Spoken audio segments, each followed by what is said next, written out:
After well over 4 months, we finally have a new Doors update coming this month. Elsplash tweeted a teaser of what's to come to Doors very soon. The tweet reads, "Happy 1-year anniversary to Doors. We really can't thank you all enough for all the support. We'll be celebrating with a smaller update later this month while you wait for the big stuff," indicating floor 2. And after that, he attaches a teaser of the update. Now I'm going to go into full depth with this teaser image, starting with the most obvious new feature, modifiers. From what we were shown, there are 7 modifiers that we can choose from, but there might be even more that Elsplash are keeping secret or might have planned to add in a later update. Now these are all predictions on what each modifier can be, but I'm willing to bet I get at least half of these right. Lights Out is a very straightforward modifier. Every room from the start to the end of the game will be completely dark, requiring you to have a light source throughout the entire game, or just play throughout it with no light at all. The challenges this modifier could bring are no indications of when Rush spawns besides his sound. With no lights being active, you can't really see the lights flicker, so there's no signal of when Rush is getting ready to attack. This problem isn't too bad, just more annoying, but Screech will be popping up way more often than usual as well. And that's pretty much that first modifier.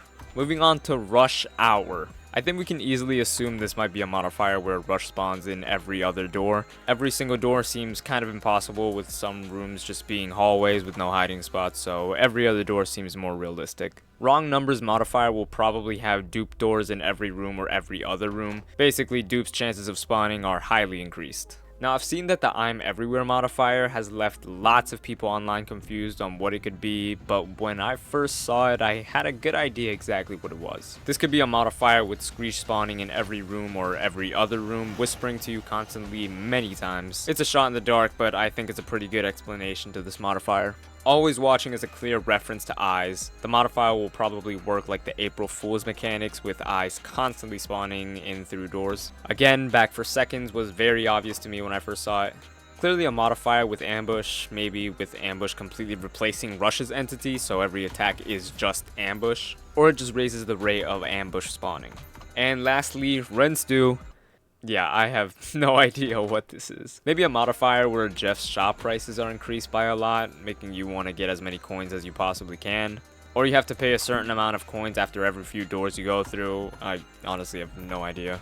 Also, while writing this script out, I realized that the modifiers that are shown have a very specific color tone that actually can help us determine if our predictions for the modifiers are true or not. For example, a very clear one is Always Watching. If the community is right about this modifier being for eyes, the purple tone in the modifier matches very well with the entity.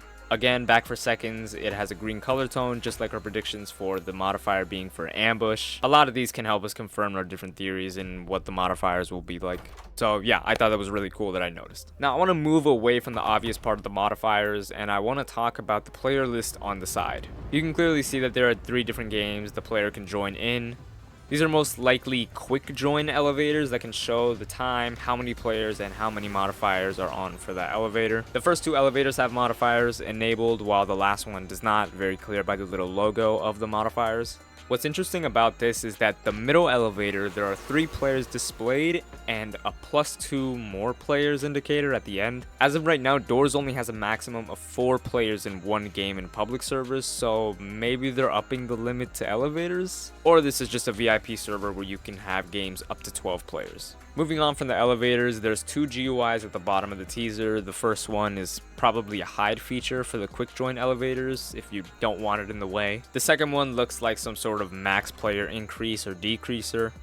That would probably be used for set elevators, but again, I'm not sure. It could be completely wrong, but it doesn't look too important anyway. The last thing we can see from this teaser is a percentage of how many knobs you'll get from each round that you play with the modifiers. Different modifiers and how many you add will probably reward more knobs than others depending on their difficulty or how heavily they change the gameplay. With Elsplash only showing us 7 modifiers, we can, safely assume that all 7 of them have a maximum of 260, meaning that we'd get 260% more knobs than a normal round of doors.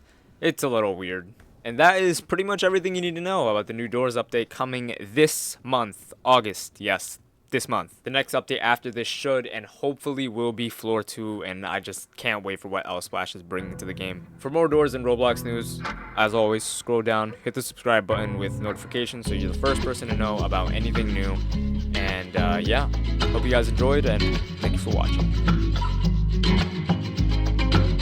My love's like a black hole sun, so bright when it burns, so dark when it's done. So hard to relate to one when I find myself tripping off that blunt, tripping off this blunt. So I might be blunt if I do confront you.